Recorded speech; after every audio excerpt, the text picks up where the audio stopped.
Zone d'actualité.fr.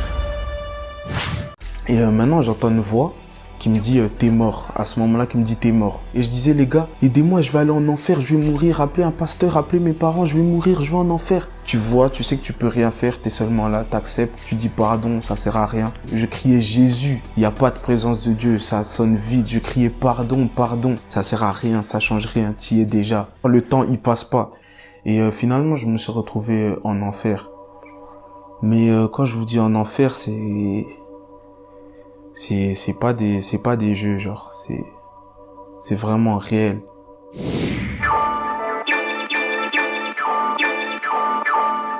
Bonjour à tous, donc moi c'est JD, mon nom complet c'est Jean David. Je vais vous expliquer mon témoignage. J'ai grandi dans l'église, mes parents servent depuis que je suis bébé, mais maintenant je suis tombé, on va dire, dans une routine, dans un ennui. Pour moi c'était ennuyant l'église, tout ce qui était l'église, quand on parlait de Dieu c'était ennuyant. Donc j'ai été chercher de l'amusement dans le monde, dans tout ce qui était les filles, les fêtes, l'alcool, la bringue si je puis dire, également les bagarres. Les bagarres, j'étais un garçon très violent, vraiment violent, me taper, même des fois me ramasser des coups aussi. C'est quelque chose que j'aimais, genre cette interaction, ça m'animait vraiment.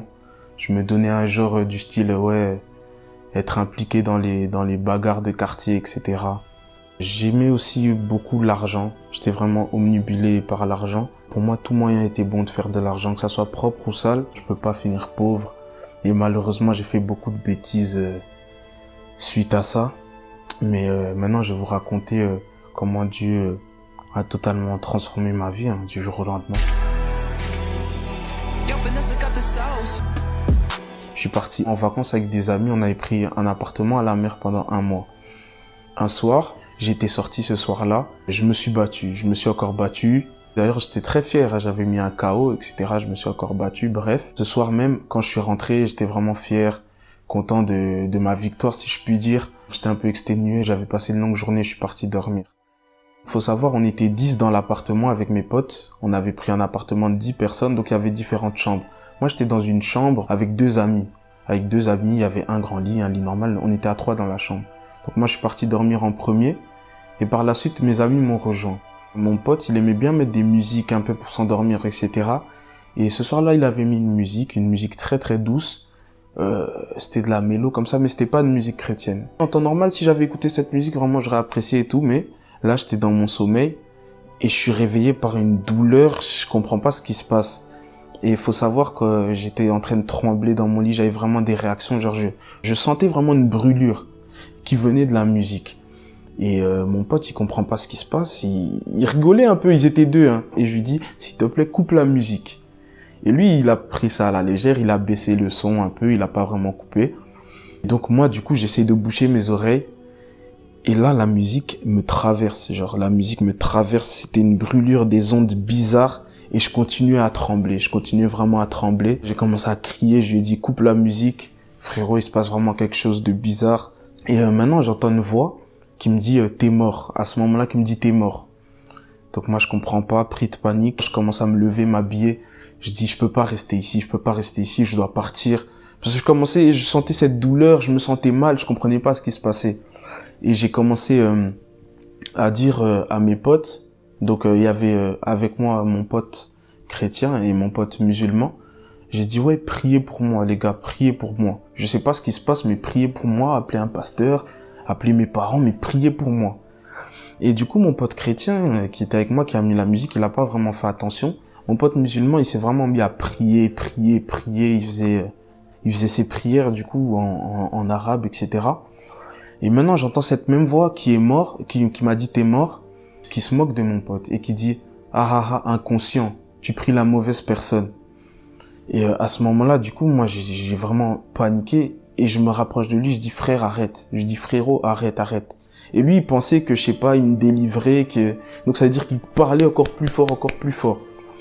Et à ce moment-là, il m'est arrivé vraiment quelque chose de fou. J'étais là et je me suis vu moi-même, mais en train de flotter, moi-même devant moi. Donc ça veut dire que je me voyais 2 fois. Et à ce moment-là, je suis devenu, mais quand je vous dis complètement hystérique, j'étais fou. fou. J'ai commencé à crier, sauter. J'essayais de courir, en fait, comme si je courais après moi-même. Et j'étais fou, je criais. Et quand j'étais dans cet état-là, faut savoir que j'ai pris conscience de vraiment toute la vie. Je sais pas comment ça se fait, mais je savais tout. Et je disais, les gars, aidez-moi, je vais aller en enfer, je vais mourir. Appelez un pasteur, appelez mes parents, je vais mourir, je vais en enfer. Et je courais après moi-même. Et mes potes, ils me contiennent, ils essayaient de me tenir parce que je sautais vraiment, je renversais tout dans l'appartement. Et ils me tiennent. Et je dis, les gars, s'il vous plaît, tenez-moi. Ils disent, on tient, qu'est-ce qui se passe et tout? Je dis, tenez-moi. Et après, je dis, les gars, c'est trop tard, c'est fini pour moi. Je vais aller en enfer. Donc, je vois mes potes me tenir de moins en moins parce que je me sens tout simplement descendre jusqu'à ce qu'il fasse vraiment, je sois vraiment dans le noir. Maintenant, à ce moment-là, la même voix là qui s'est moquée de moi m'a dit, je t'avais dit, tu es mort, ça servait à rien de te débattre. Et je me vois en train de voler. Et on me dit, tu vois. Et après, je me vois en train de me battre. On me dit, tu vois. Et en fait, j'ai vu une série de choses que j'ai fait dans ma vie, de mal. Et à chaque fois, on me disait, tu vois. Il faut savoir que quand j'étais dans cet état-là, bon, comme je vous ai dit, je savais tout, je comprenais tout. Donc ça veut dire j'avais pris conscience du bien, du mal. J'avais pris conscience que le paradis, l'enfer existait. J'avais pris conscience de tout, de toute la vie. Et maintenant, j'entends orateur. J'entends ça plusieurs fois. Je me vois en même temps prêcher parler devant des foules, devant des gens. Et les gens qui m'écoutaient étaient touchés par ce que je disais. Et après, on me dit orateur. Cette même voix, hein, orateur en boucle. Et il me dit, orateur, c'était ça ta destinée. Et t'es passé à côté. Donc j'étais complètement choqué. Parce que moi, faut savoir, quand j'étais petit, bon, j'avais des problèmes un peu pour parler. J'ai parlé un peu tard, puis après je buguais, je parlais lentement. J'avais des problèmes en général pour m'exprimer quand j'étais très petit. Et cette voix-là me dit, tu vois, quand t'étais petit, en fait, ça, c'était des attaques. C'était des attaques parce que c'est avec ta voix que t'étais censé rentrer dans ta destinée. Mais toi, avec ta voix, tu préférais faire du rap mondain. Tu préférais escroquer les gens. Tu préférais baratiner les filles. Et bref, moi, j'étais comme ça. Donc, t'étais en train de chuter. Tu vois, tu sais que tu peux rien faire. T'es seulement là, t'acceptes. Tu dis pardon, ça sert à rien. Je me suis retrouvé devant une très grande porte. J'étais devant, j'attendais, mais cette porte-là, je l'ai pas passée. Et finalement, je me suis retrouvé en enfer. Mais quand je vous dis en enfer, c'est pas des jeux, genre c'est vraiment réel. Donc ça veut dire que souffrance. Mais non, le mot douleur, le mot souffrance, ça peut même pas qualifier l'enfer. C'est trop. Je criais Jésus. Il y a pas de présence de Dieu, ça sonne vide. Je criais pardon. Ça sert à rien, ça change rien, t'y es déjà. Le temps, il passe pas. 1 seconde, 2 secondes. Comme là, je suis avec vous, je parle. Le temps ne passe pas. Tu peux pas compter les secondes. 1 seconde, peut-être c'est 100 ans. Il y a pas de temps. Et donc, j'étais là. J'étais en train de souffrir. Je criais. J'avais des ondes bizarres. J'implosais. Je comprenais pas. En fait, c'était mon âme. Mais je comprenais vraiment pas. C'était une douleur inqualifiable. Et maintenant, je vois ma mère en train de prier pour moi la nuit et pleurer. Il faut savoir que chaque larme qui coulait du visage de ma mère, ce que j'ai payé pour ça, c'était trop. C'était vraiment trop. C'est une douleur, même le mot douleur, c'est pas assez. Ensuite, il faut savoir qu'avant, je faisais du rap. Je m'efforçais à essayer de me faire un nom, etc., à faire des choses pour qu'on entende parler de moi. Donc, ça veut dire que logiquement, j'influençais des personnes derrière moi. Et maintenant, chaque personne, on va dire que j'ai influencé, j'ai payé pour ces personnes-là. Chaque personne qui voulait m'imiter, j'ai payé pour ces personnes-là. Jusqu'aux personnes qui écoutaient mes musiques, j'ai été puni pour ces personnes qui écoutaient les musiques. Mais quand je vous dis la souffrance, en fait, c'est une souffrance. T'es là, mais tu ne peux pas l'assumer. Donc ça veut dire que c'est trop. T'es là parce que tu peux pas t'échapper, mais t'es en saturation. C'est impossible. Ce n'est pas fait pour les hommes. L'enfer, ça a été créé pour ceux qui ont conspiré contre Dieu, pour Lucifer et les démons, les anges déchus qui ont conspiré contre Dieu. C'est fait pour des créatures spirituelles, si je puis dire. C'est pas fait pour nous, les hommes. On peut pas assumer ça. Après tout cela, je me sens tout simplement revenir à moi-même. Je reviens dans mon corps, dans l'appartement où j'étais de base. Et il faut savoir, mes potes qui étaient avec moi là, ils m'avaient allongé sur un lit. Ils s'étaient positionnés tous autour de moi. Et ils étaient un peu en panique. Certains lâchaient quelques larmes, certains paniquaient, certains ne savaient pas s'ils devaient appeler l'ambulance ou pas. Et puis je reviens, puis ils me disent JD, ton cœur s'arrête de battre, ton cœur bat lentement, ton cœur bat vite. Qu'est-ce qui se passe, gros? Tu fais un arrêt du cœur? Qu'est-ce qui t'arrive en fait? Et moi en fait, quand je suis revenu à moi-même, j'avais une révolte. Et en fait, j'étais clairement énervé. J'ai commencé à leur crier dessus. Je leur disais, c'est pas un arrêt du cœur que je suis en train de faire, c'est un arrêt de l'âme. Et je faisais que leur crier dessus. Et je leur disais, nous, on est là, on fait nos trucs, mais on se rend pas compte de ce qui nous attend derrière. On se rend pas compte que le salaire du péché, c'est la mort. Mais la mort spirituelle. Et la mort spirituelle, c'est pire que la mort physique. Et faut savoir, en fait, je faisais des allées-venues. Je faisais vraiment des allées-venues. Et donc j'avais vraiment ce sentiment-là. Donc je quittais mon corps, j'allais en enfer, puis je revenais dans mon corps, puis je repartais en enfer. Je revenais dans mon corps, je repartais en enfer. Et moi, je comprenais pas. Je leur disais, mais attendez, c'est de la torture. Donc moi, je vais mourir devant vous, mais je vous aurais dit ce que c'est l'enfer. Donc moi, je vais être l'exemple, la leçon pour tout le monde. En fait, j'étais vraiment révolté. Je leur disais, vous pouvez pas aller où je suis. Vous pouvez pas aller là-bas. C'est pas fait pour nous. C'est impossible. Donc moi, je leur criais dessus. Puis d'un coup, ma langue a commencé à brûler. Comme s'il y avait une lueur qui était dans ma bouche. Et ça sortait tout seul. C'est pas moi qui parlais. Et ils m'ont dit qu'apparemment, ce que je leur disais, c'est que je prêchais, je les exhortais. Moi, j'étais un type, je lisais pas la Bible. Je lisais très rarement la Bible, même si je l'ai jamais lu de ma vie avant. Et je leur sortais des versets bibliques, je leur prêchais, je leur ai parlé apparemment des 7 années de tribulation, je leur ai parlé de plein de choses en fait. Et genre ma langue brûlait. Et moi, je voulais juste dire, les gars, évitez l'enfer, mais il y a tout ça qui sortait de ma bouche et je contrôlais pas ce qui sortait de ma bouche. Comme je vous ai dit, l'enfer, il n'y a pas de temps. Donc, c'est-à-dire, quand je revenais, je vous promets, j'avais l'impression d'être super vieux. J'avais l'impression peut-être d'être parti 200 ans, 100 ans, 10 ans. Alors que peut-être je faisais des allées-venues de quelques secondes, mais j'avais l'impression vraiment d'être parti longtemps. Et quand je revenais, j'avais le sentiment d'être encore plus vieux. Donc, à un moment, dans ces montées-descentes, j'ai ressenti un poids, mais c'est pas un poids que tu peux porter. C'est un poids vraiment qui me tirait de l'intérieur et je me sentais encore descendre. Et je disais, les gars, tenez-moi, c'est trop lourd, c'est trop lourd. Et comme je vous ai dit, dans cet état-là, j'étais conscient d'un peu de tout. Donc ça veut dire que je disais, les gars, je suis en train de porter le poids de vos péchés. Là, je vais descendre parce que je porte le poids de vos péchés, c'est trop lourd. Et ils essayaient de me tenir, mais ils tenaient mon corps, pas mon âme. Donc mon âme était en train de redescendre. Et j'étais en train de crier et tout. Puis j'ai dit, mais attendez, en fait, là, je suis en train de porter le poids des péchés de vous, ici, mes 5 amis qui êtes autour de moi.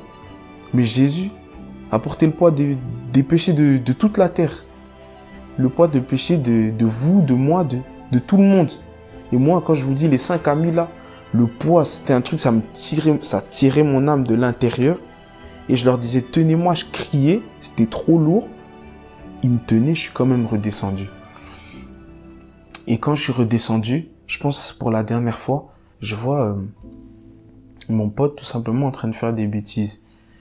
Et maintenant, moi, j'ai commencé à dire, mais attendez, c'est mon pote, c'est pas moi. Pourquoi je devrais souffrir pour mon pote? On m'a rétorqué, les bêtises de ton ami, c'est tes bêtises aussi si tu le fréquentes. Soit tu l'aides ou tu l'empêches de faire ça, ou soit t'arrêtes de le fréquenter. Après ça, j'ai encore souffert. Même le mot souffrance, c'est même pas assez. À un moment, dans toute cette douleur-là, quand je vous dis la douleur, là, c'est déjà insupportable. Mais là, c'était vraiment le summum de l'insupportable. C'était impossible. C'était de trop. Et comme je vous ai dit, je savais tout. Et quand j'ai ressenti cette douleur-là, cette implosion, cette explosion, ces vibrations bizarres, c'était vraiment de trop. Et en fait, c'était la souffrance tout simplement d'un homme de Dieu. D'un homme de Dieu qui finit en enfer. Et c'était la pire de tout ce que j'ai déjà vécu avant, c'était la pire de toutes. Et après cette phase-là, je me retrouve par terre, sur un sol, si je puis dire, pas vraiment blanc, mais c'était une matière assez... Ça m'avait l'air propre, très luxueux.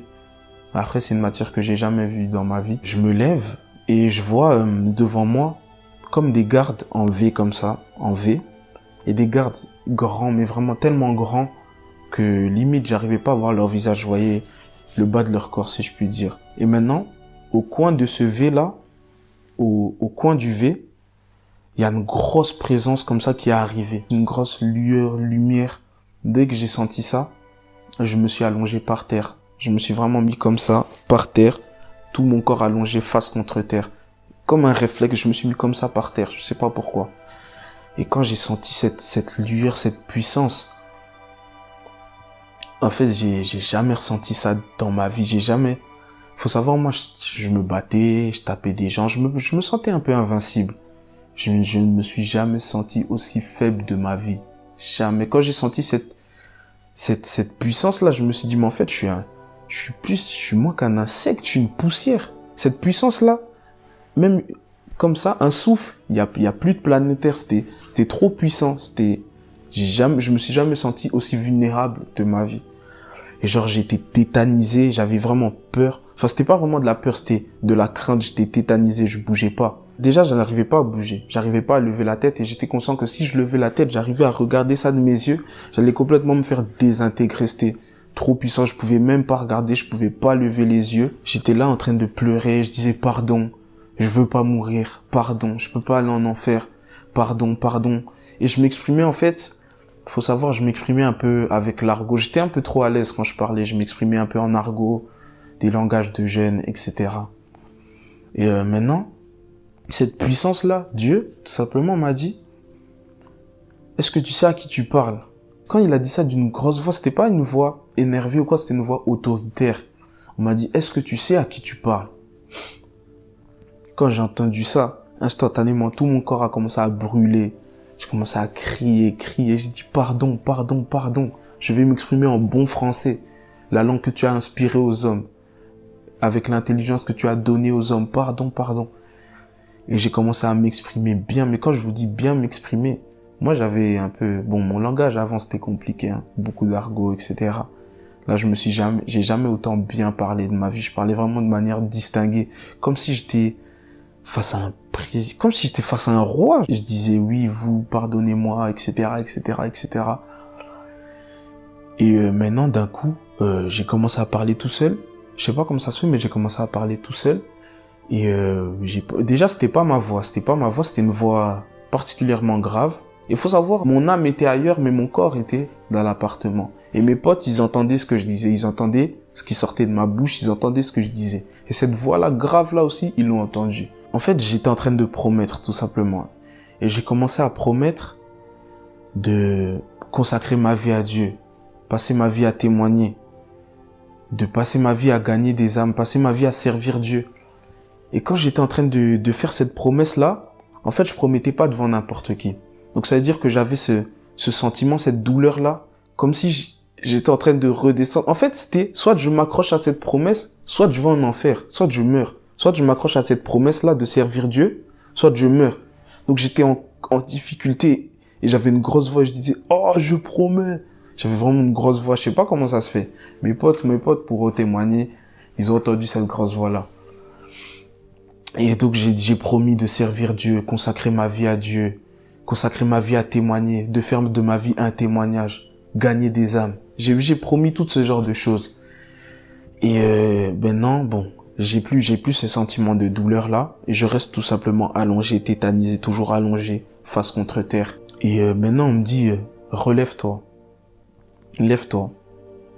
Et moi j'arrivais pas. En fait j'avais cette crainte, cette puissance. Quand j'ai senti cette puissance, j'ai dit je peux pas me lever.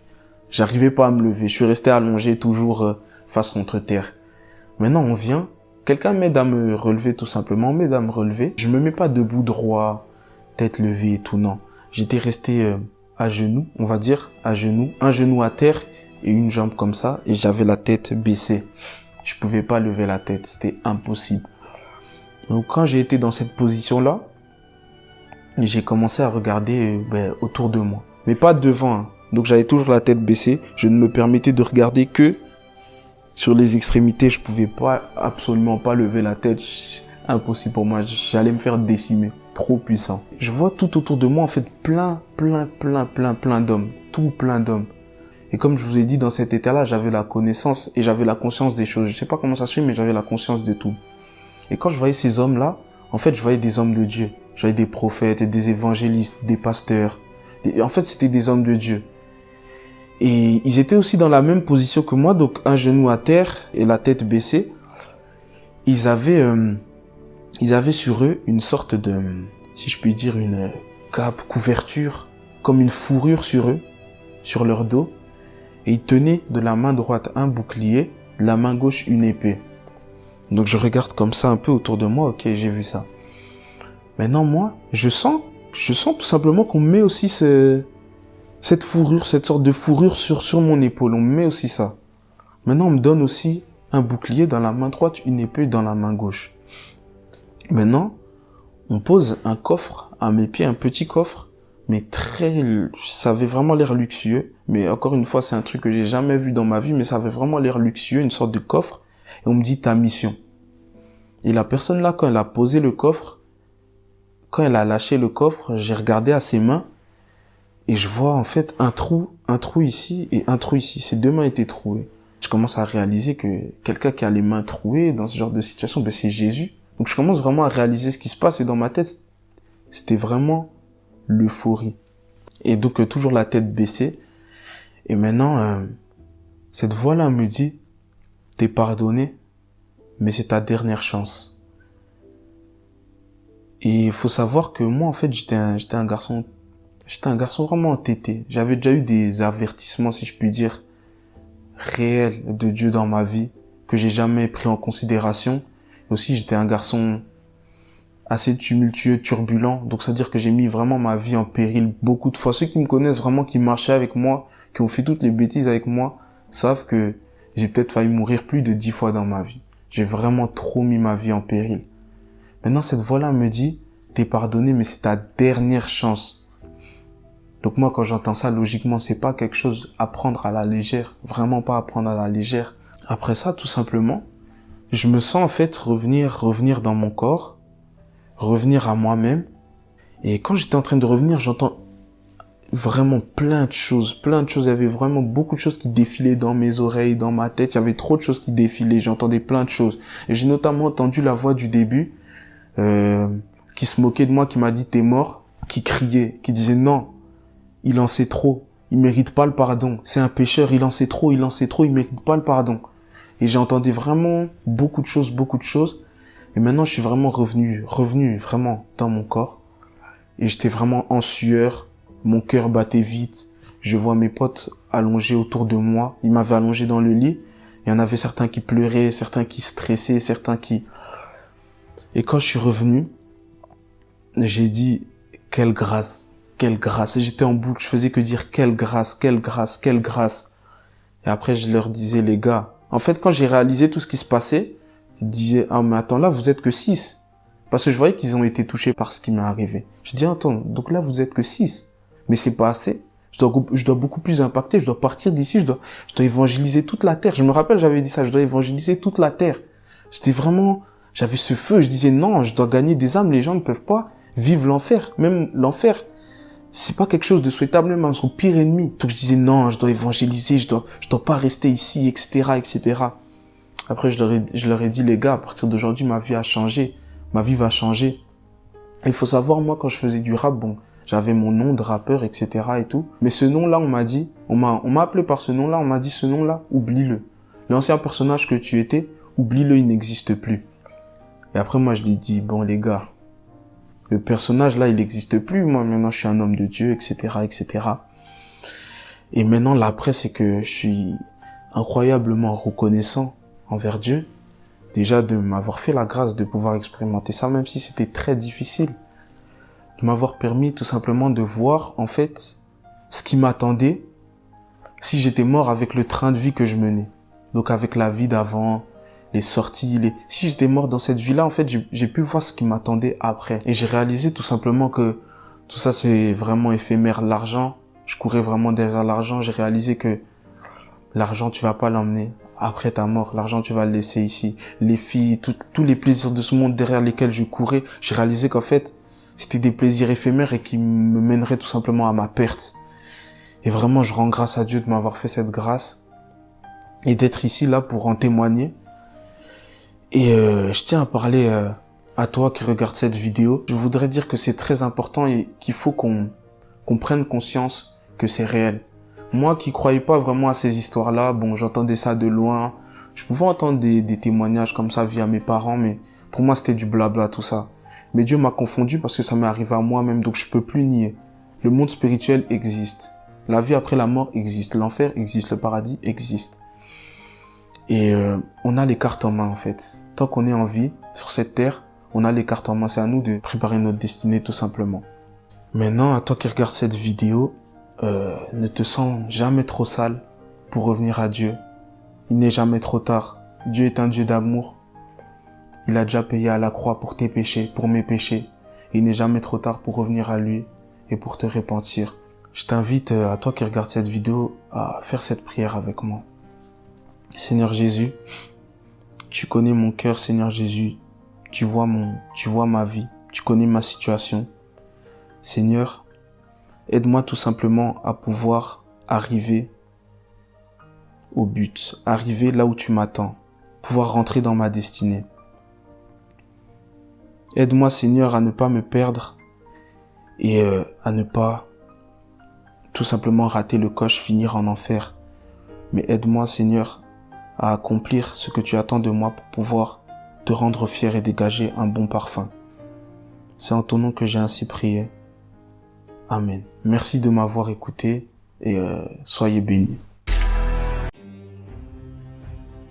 Au début, Satan, avant sa chute, était un être glorieux connu sous le nom de porteur de lumière. Bien que la Bible ne l'appelle pas nécessairement Lucifer, il est ainsi nommé par la plupart des théologiens en raison de certains passages bibliques que nous allons explorer sous peu. Lucifer était un archange de l'adoration, chargé de diriger les chants et les louanges au Créateur. Il marchait sur des pierres de feu, et sa présence irradiait la gloire de Dieu. Imaginez un être si magnifique que de nombreux théologiens croient qu'il avait des instruments de musique intégrés en lui, et qu'en marchant, ces instruments jouaient des mélodies célestes, élevant l'adoration à un niveau indescriptible.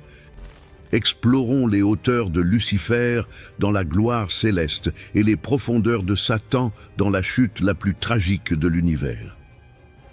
Pour comprendre pleinement la grandeur de Lucifer, il est essentiel de connaître un peu plus la structure du royaume céleste. Au ciel, il y a différentes hiérarchies, chacune avec ses légions d'anges sous commandement. Michel, l'archange guerrier, dirige les armées célestes dans les batailles spirituelles. Gabriel, l'ange messager, délivre les messages divins aux hommes. Et Lucifer, comme nous l'avons mentionné, selon la majorité des érudits de la Bible, dirigeait l'adoration, guidant les anges de louange dans leurs chants glorieux. La Bible nous donne une vision claire de la position exaltée de Lucifer avant sa chute. Dans Ésaïe 14, à partir du verset 12, nous lisons « Comment es-tu tombé du ciel, étoile du matin, fils de l'aurore? Comment es-tu abattu à terre, toi qui foulais les nations? Tu disais en ton cœur, je monterai au ciel, au-dessus des étoiles de Dieu, j'élèverai mon trône, je serai semblable au Très-Haut. Cependant, tu seras précipité dans le séjour des morts, dans les profondeurs de la fosse. » Ces versets décrivent l'ambition de Lucifer de s'égaler à Dieu. Il désirait élever son trône au-dessus des étoiles de Dieu, s'asseoir sur la montagne de l'Assemblée et être comme le Très-Haut. Cette arrogance et ce désir d'usurper la position de Dieu ont été la cause de sa chute. Lucifer, qui reflétait autrefois la lumière et la gloire divine, a été expulsé du ciel et est devenu Satan, l'adversaire de Dieu et de l'humanité. Mais comment un être si parfait et glorieux peut-il s'éloigner de Dieu? La réponse réside dans le libre arbitre et la capacité de choix que Dieu accorde à tous les êtres, y compris aux anges. Lucifer a choisi le chemin de l'orgueil et de la rébellion.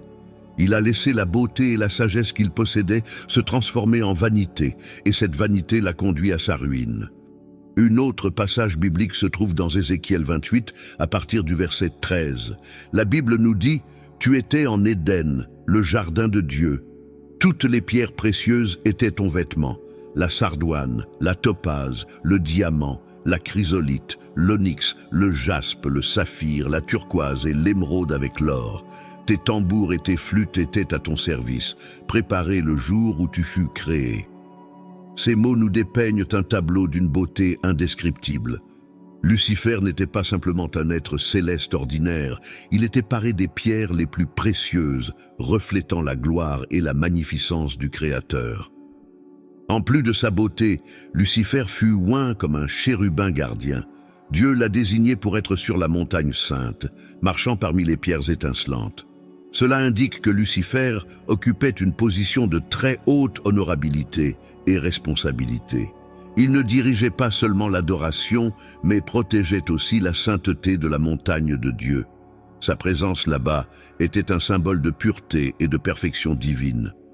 Cependant, quelque chose de terrible est arrivé.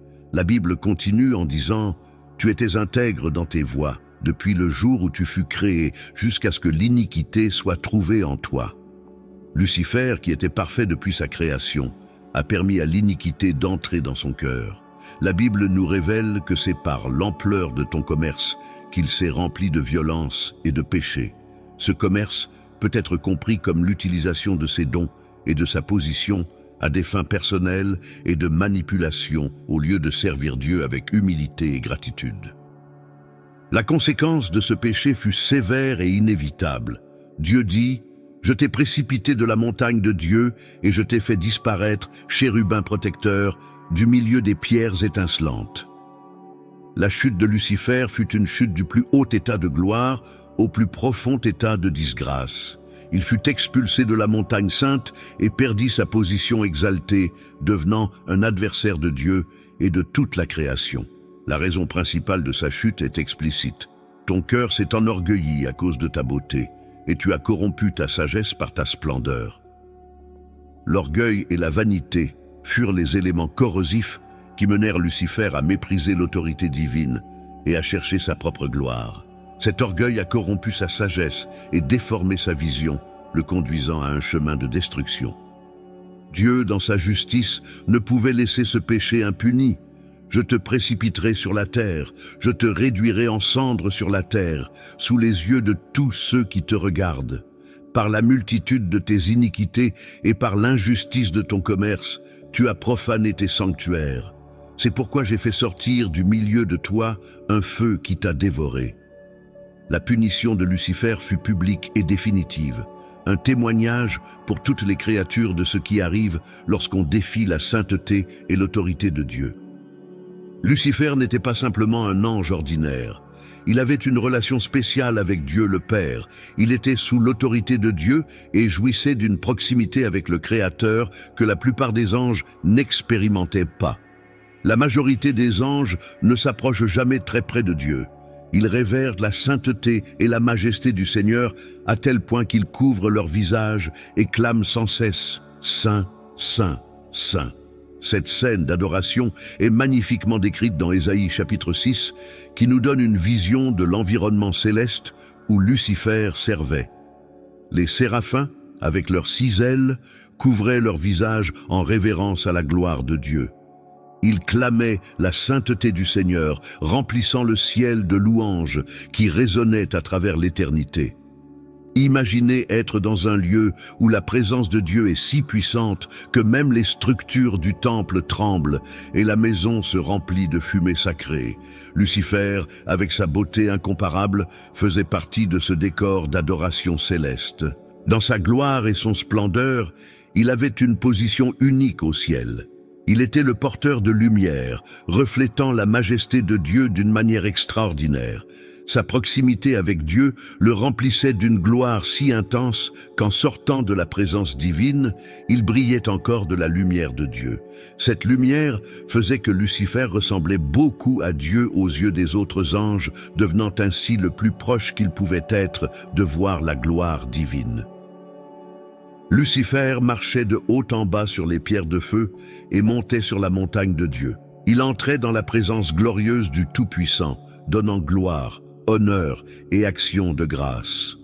Nous pouvons imaginer que, lors d'un de ces moments de transition, en sortant de la présence de Dieu, Lucifer a commencé à remarquer quelque chose de significatif. Il s'est regardé et a vu qu'il brillait de la gloire de Dieu. Cet éclat était si intense qu'il ne se voyait plus comme Lucifer, mais voyait la gloire de Dieu reflétée en lui. C'est à ce moment que l'orgueil a commencé à remplir son cœur. Lucifer a commencé à penser qu'il était égal à Dieu, qu'il n'avait plus besoin de se prosterner devant le Créateur. Il ne voulait plus seulement refléter la lumière de Dieu, il voulait être Dieu. Ce désir ardent de prendre la place de Dieu fut le début de sa chute. Avec cette nouvelle conviction, Lucifer est sorti pour tromper les anges qui étaient sous son commandement. Il a utilisé son influence et l'éclat de la gloire divine qu'il reflétait pour persuader un tiers des anges de se joindre à lui dans sa rébellion. Ces anges, voyant Lucifer si proche de la gloire de Dieu, furent trompés et décidèrent de le suivre. Et ainsi commença une guerre dans le ciel. Michel et ses anges fidèles ont combattu contre Lucifer et ses anges rebelles. La bataille fut féroce et intense, une véritable scène de guerre céleste. Le conflit dura ce qui semblait être des décennies, les deux armées angéliques s'affrontant sans cesse. Cependant, la victoire était assurée du côté de la justice. Le Seigneur des armées, dans son autorité suprême, intervint dans la bataille. Il lança Lucifer et ses anges déchus sur la terre, vaincus et humiliés. Jésus, le Verbe, était également présent et a témoigné de cette chute dramatique. Jésus a dit « Je voyais Satan tomber du ciel comme un éclair » Luc 10, 18. Ainsi, Lucifer devint Satan. Il cessa d'être le porteur de lumière pour devenir le porteur des ténèbres. Sa rébellion et son orgueil l'ont transformé en adversaire de Dieu et de l'humanité, et il continue à travailler pour tromper et détruire jusqu'à aujourd'hui. Satan apparaît à nouveau dans les Écritures sous la forme d'un serpent dans le jardin d'Éden. C'est là qu'il a trompé Adam et Ève pour qu'ils mangent du fruit interdit. Avec ruse et tromperie, il a persuadé Ève de désobéir à Dieu en disant « Vous ne mourrez point » Genèse 3, 4. En mangeant du fruit, Adam a apporté une malédiction sur toute l'humanité, entraînant la séparation de Dieu et l'entrée du péché et de la mort dans le monde. Ce choix tragique résonne encore aujourd'hui, affectant chacun de nous. Un autre moment significatif où Satan apparaît est dans le livre de Job. Il se présente devant Dieu et défie l'intégrité de Job, un homme juste et fidèle. Satan accuse Job d'être fidèle seulement parce qu'il est béni, et il reçoit alors la permission de tester la foi de Job. Il cause de grandes souffrances à Job, lui retirant ses possessions, ses enfants et sa santé. Cependant, même au milieu de la douleur et de la souffrance, Job reste fidèle à Dieu, montrant que la vraie foi persévère, même dans les épreuves les plus difficiles. Satan a également tenté Jésus dans le désert après un jeûne de 40 jours. Cette tentation est relatée dans Matthieu 4. D'abord, Satan tente Jésus de transformer des pierres en pain pour apaiser sa faim, en disant « Si tu es le Fils de Dieu, ordonne que ces pierres deviennent des pains. » Jésus répond avec fermeté, il est écrit « L'homme ne vivra pas de pain seulement, mais de toute parole qui sort de la bouche de Dieu. » Ici, Jésus nous montre l'importance de dépendre de la parole de Dieu au-dessus de nos besoins physiques. Ensuite, Satan emmène Jésus au sommet du temple et le défie de se jeter, citant les Écritures « Si tu es le Fils de Dieu, jette-toi en bas, car il est écrit « Il donnera des ordres à ses anges à ton sujet, et ils te porteront sur leurs mains, de peur que ton pied ne heurte une pierre. » Jésus répond de nouveau avec l'Écriture. Il est aussi écrit « Tu ne tenteras pas le Seigneur, ton Dieu. » Jésus nous enseigne que nous ne devons pas tester Dieu, mais faire confiance à sa protection et à ses soins. Enfin, Satan emmène Jésus sur une montagne très élevée et lui montre tous les royaumes du monde, les offrant à Jésus en échange de l'adoration. « Je te donnerai toutes ces choses si tu te prosternes et m'adores. » Jésus rejette cette offre avec autorité. « Retire-toi, Satan, car il est écrit « Tu adoreras le Seigneur, ton Dieu, et tu le serviras lui seul. » Ici, Jésus réaffirme que l'adoration appartient uniquement à Dieu et qu'aucun pouvoir ou richesse terrestre ne peut remplacer notre engagement envers le Créateur. Le livre de l'Apocalypse nous révèle que Satan sera emprisonné pour 1000 ans. Dans l'Apocalypse chapitre 20, nous lisons « Puis je vis un ange descendre du ciel, ayant la clé de l'abîme et une grande chaîne dans sa main. Il saisit le dragon, le serpent ancien qui est le diable et Satan, et le lia pour 1000 ans. Il le jeta dans l'abîme, ferma et scella l'entrée au-dessus de lui, afin qu'il ne séduise plus les nations, jusqu'à ce que les 1000 ans soient accomplis. Après cela, il faut qu'il soit délié pour un peu de temps. Cet emprisonnement de Satan représente une ère de paix et de justice sur la terre, où il ne pourra plus tromper les nations. Pendant ces 1000 ans, le royaume de Dieu sera pleinement établi, et la justice et la vérité prévaudront. Imaginez un temps où l'influence maléfique de Satan sera totalement contenue, permettant à l'humanité d'expérimenter la véritable paix et communion avec Dieu. Cependant, la prophétie ne s'arrête pas là. L'Apocalypse chapitre 20, à partir du verset 7, nous dit que « Quand les 1000 ans seront accomplis, Satan sera relâché de sa prison. Il sortira pour séduire les nations qui sont aux 4 coins de la terre, Gog et Magog, afin de les rassembler pour la guerre. Leur nombre est comme le sable de la mer. Elles montèrent sur la surface de la terre, et elles investirent le camp des saints et la ville bien-aimée. Mais un feu descendit du ciel et les dévora, et le diable qui les séduisait fut jeté dans les temps de feu et de soufre où sont la bête et le faux prophète. Et ils seront tourmentés jour et nuit au siècle des siècles. » Cette narration nous montre la défaite inévitable de Satan et la victoire finale de Dieu. Elle nous assure que, malgré les difficultés et les luttes que nous affrontons dans ce monde, le mal sera finalement vaincu et la justice de Dieu prévaudra. L'histoire de Lucifer, devenu Satan, commence avec le premier péché, l'orgueil. Cet orgueil a conduit à sa chute et la Bible nous avertit à plusieurs reprises des dangers de l'orgueil. Proverbe 16, 18 nous rappelle que l'orgueil précède la ruine et l'esprit hautain précède la chute. Et notre Sauveur Jésus-Christ nous a enseigné « Quiconque s'élève sera abaissé et quiconque s'abaisse sera élevé » Luc 14, 11. Nous devons toujours veiller à ne pas laisser notre ego et notre orgueil nous éloigner de Dieu. L'humilité est la clé d'une vie de foi et d'obéissance. Lorsque nous nous humilions devant Dieu, reconnaissant notre totale dépendance à lui, nous sommes exaltés et bénis. J'espère que cette réflexion vous a apporté une nouvelle compréhension du destin final de Satan et des leçons spirituelles que nous pouvons tirer de cette prophétie. Continuez à suivre nos vidéos pour plus d'enseignements édifiants de la parole de Dieu. À la prochaine et que Dieu bénisse chacun de vous.